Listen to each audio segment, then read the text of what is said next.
gauchiste, c'est exactement ça, c'est-à-dire c'est la servitude volontaire de la Boétie, mais en plus avec cette dimension de je fais ce que je veux, je suis un... Oui, je veux. Voilà, ça c'est la servitude volontaire d'aujourd'hui, la rebellocratie. À l'époque de la Boétie, bon, en gros, on faisait des courbettes devant le roi, quoi. Mais on ne disait pas moi le roi je l'emmerde. Maintenant on fait des courbettes devant le roi, mais tout en disant, c'est un discours schizophrénique, tout en disant le roi je l'emmerde. Genre mariage pour tous, Hollande si tu recules on t'encule, bon, c'est exactement ça. C'est un mélange de... on en repose. Donc, est-ce qu'il faut lutter contre la servitude volontaire? Moi je dis qu'il ne faut pas trop s'exciter là-dessus. J'ai visionné récemment, et on est un certain nombre dans la salle, je pense avoir visionné, un interview qu'a donné un autre théoricien du mondialisme qui s'appelle Pierre Hillard, qui dit, Pierre Hillard, qui est un gars habité d'une foi chrétienne forte, hein, mais peu importe, c'est un observateur du mondialisme. Alors après, lui, il part un peu dans une vision du chaos, de l'apocalypse, etc. Mais sur le mondialisme, il est excellent. Et il dit, de toute façon, le gros de la masse, ce sont des gens, c'est même pas la peine de s'exciter à essayer de leur expliquer les choses, ils s'en foutent. Donc, c'est pour ça que quand je dis, faut-il nécessairement lutter contre l'évasion des valeurs, la réponse est, il faut y aller mollo. Moi, je me rappelle, quand il y a encore 2 ans, j'étais très militant, riposte laïque, alors je ne faisais pas de propagande devant mes élèves, parce que là j'aurais eu les flics, je pense, à la sortie du lycée, mais je faisais de la propagande à mes collègues. Donc, ça déclenchait une indifférence totale, parfois un peu d'agressivité. Bon, je me suis excité pendant 1 an, puis après, maintenant je parle de, je sais pas, je parle de mes petits rhumes, mes rhumatismes, je sais pas. Mais voilà. D'autant que j'avais, ça c'est un peu plus personnel, j'avais avant mon expérience de syndicaliste, en tant que syndicaliste, j'ai vécu la même chose. J'allais voir les collègues, je leur expliquais des trucs. Bah, tu dis, tiens, tu vois là, ça c'est dangereux pour toi.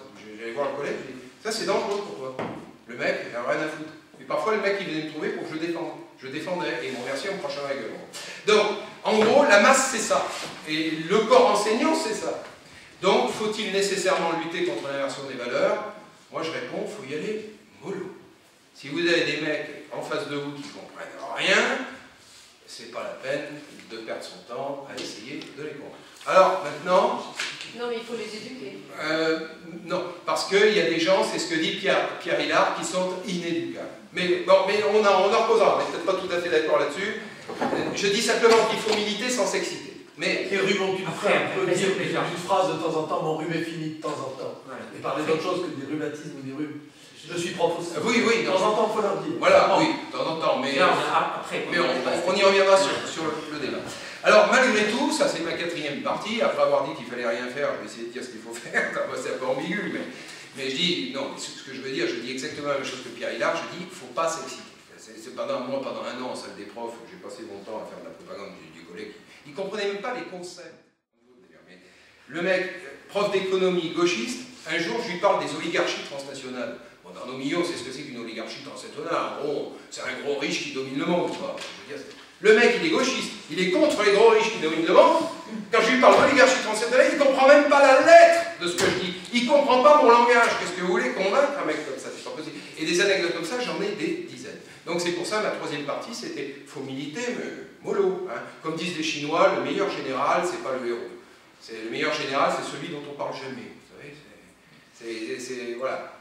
Il y a un truc là, chez les sinologues, il y a peut-être des sinologues parmi vous, dans la stratégie chinoise, le bon général, c'est celui qui passe même pas la postérité. C'est pas le mec qui va prendre son épée et tuer tout le monde, etc., puis finalement se faire embaucher après avoir tué 3-4... non, le bon général, c'est celui qui laisse faire, etc., puis il intervient juste quand il faut.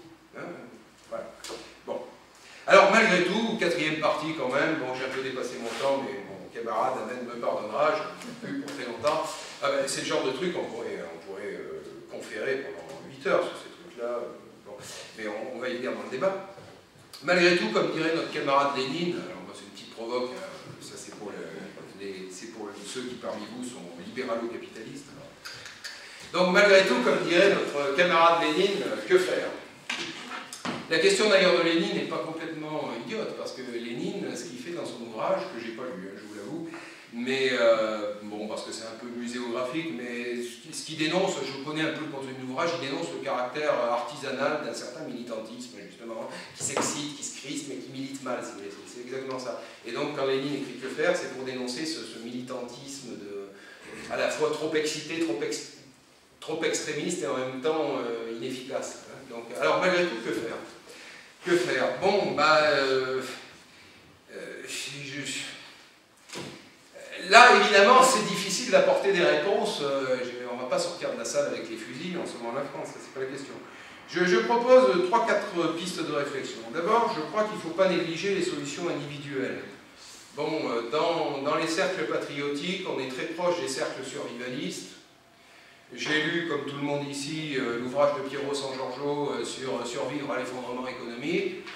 Si vous avez un vieux conduit de cheminée chez vous, et si vous avez un petit peu encore de sous sur votre compte en banque, faites-vous installer un poêle à bois, achetez-vous une lampe à pétrole ou une bougie. Enfin, il ne faut pas négliger les solutions individuelles, parce que si l'on en croit les observateurs du mondialisme, ils risquent, on ne sait pas, mais ils risquent de nous péter à la tronche un truc absolument abominable. Et c'est vrai que les solutions, entre guillemets, individuelles, ne sont pas à négliger. Si on est...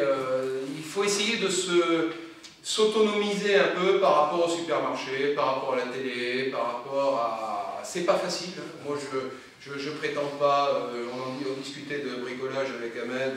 Je prétends pas être un très grand bricoleur. Je sais faire 2-3 petites choses. Je suis un peu maçon, un peu plâtrier, mais... Bon, mais il faut essayer de recentrer un peu sur... Vous savez, Piero San Giorgio, de manière un peu empirique, mais très juste, il dit qu'il y a 3 activités humaines, le métier, la culture, le divertissement. Elles sont toutes les 3 honorables, mais il ne faut pas inverser les priorités. Maintenant, vous allez à la télé, c'est que le divertissement. Non, et c'est pas du tout ça. Il faut recentrer les priorités. Préférer le charpentier au philosophe, et préférer le philosophe au chanteur de charme. Ça ne veut pas dire qu'il ne faut pas de chanteur de charme. Il faut préférer le charpentier au philosophe, et préférer le philosophe au chanteur de charme. Après, vous pouvez être les 3 à la fois. Mais bon... Mais il ne faut pas négliger les solutions locales. Il faut, je crois, aussi avoir une espèce d'éthique de ce que j'appellerais l'irréprochabilité locale. Alors ça va peut-être faire plaisir à des gens qui sont un peu dans la mouvance de Laurent Mozon, mais aussi des survivalistes. Je crois qu'on est entouré de voyous, ça c'est vrai, des grands voyous et des petits voyous, des voyous d'en haut et des voyous d'en bas. Il y a un certain nombre de gens qui s'imaginent qu'ils vont gérer leur misère en imitant le comportement des voyous. Je crois que c'est pas bon du tout, parce qu'on ne fait pas le poids là. Moi, si demain je descends dans un quartier craignos avec un blouson de cuir, je veux dire, je vais peut-être rouler ma caisse et essayer de jouer le voyou, mais ça ne va pas marcher, parce que je ne suis pas formé pour ça. Donc je suis beaucoup plus efficace en restant chez moi dans ma campagne et puis à retaper mon mur en balançant un peu de mortier.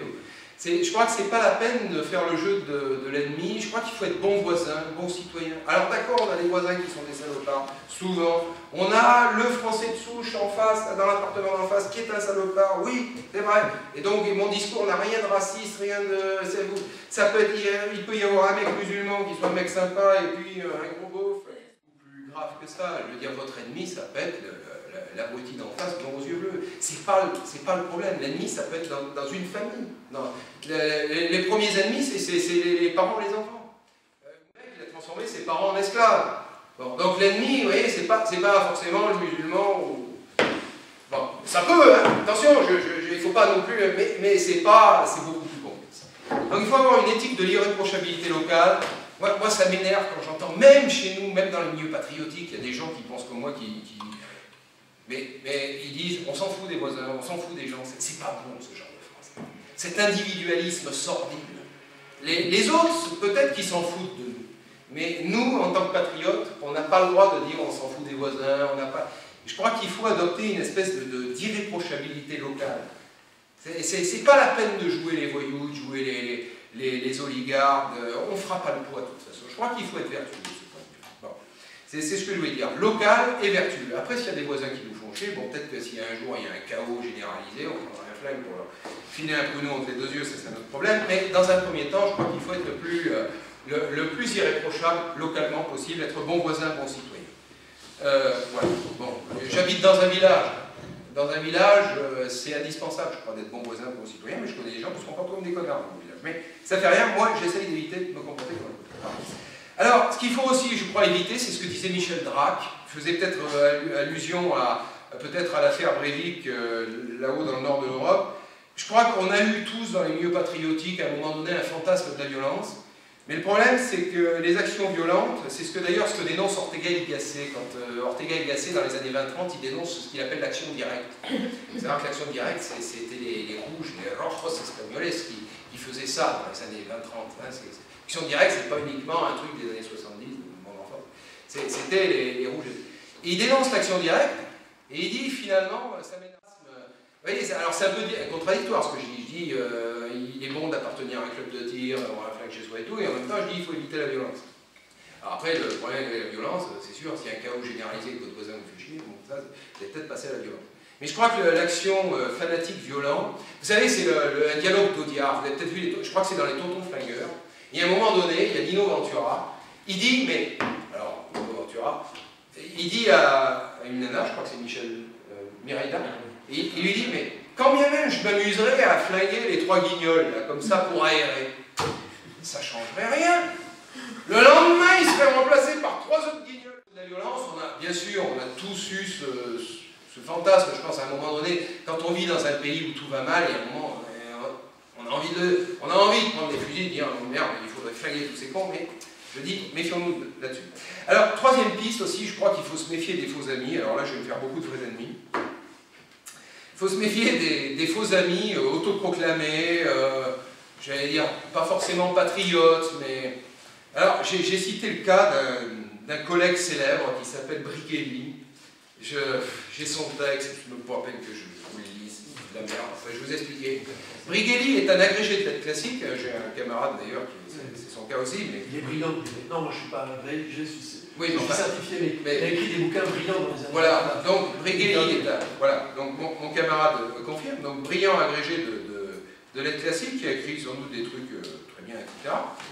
Mais ce type-là, moi j'ai lu un de ses articles, à un moment donné, il se met, alors bon, il y a peut-être parmi vous des gens qui ont voté pour François Bayrou, là j'ai un peu politisé le débat, mais excusez-moi, hein, ceux que ça choque, mais bon, à un moment donné, il compare François Bayrou à Démosthène et à Cassandre. C'est quand même lourd.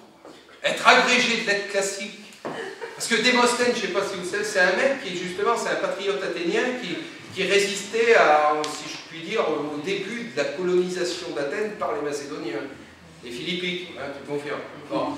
Donc, il compare Bayrou à... Il n'y a pas plus, certains d'entre vous connaissent peut-être les conférences de M. Asselineau, il n'y a pas plus comment on pourrait dire, eurocentriste en tout cas que, enfin bon, en tout cas ni plus ni moins europhile que, bon, et le mec, voilà, il fait un article pour dire que Bayrou c'est l'homme qui a tout compris. Enfin, je l'ai l'article, je vous le lirai si vous voulez. Donc je crois qu'il faut éviter de s'encombrer de faux amis. Et je me méfie beaucoup de certains néo-réacs républicanistes. D'ailleurs, je suis moi-même un peu issu de cette mouvance qu'on appelle les républicains dans l'éducation nationale, qui sont la plupart du temps, comme Brigelli, en fait des faux républicains. D'ailleurs, il faudra qu'on parle de la République. Qu'est-ce que c'est que la République? C'est pas la République.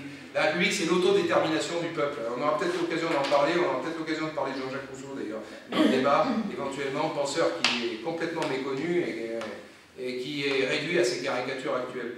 La vraie République, c'est l'autodétermination du peuple, et un mec comme Brigelli, qui se dit républicain, l'autodétermination du peuple, ben, il repassera. Quand on vote Bayrou, bon. Il y a énormément, je dirais, de faux patriotes, de faux... voilà, bon. Donc, qu'est-ce qu'il faut faire? Ben, continuer à s'informer, continuer à se recentrer sur...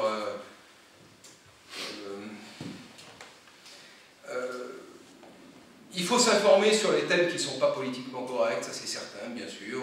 C'est pour ça que nous, il faut continuer à s'informer sur... Il y a 2 thèmes pas politiquement corrects à notre époque, c'est l'immigration et l'islam, ça c'est certain. Mais il faut être le plus informé possible, continuer à s'informer, ne serait-ce aussi que pour des raisons de survie d'ailleurs. Parce que s'il y a vraiment un chaos, on va dire, une sorte de Kali Yuga, comme disaient les hindous qui nous tombent sur la tronche, Il vaut mieux être prévenu, avoir une petite longueur d'avance. Bon, lisez Eurocalypse de Michel Drac éventuellement, etc.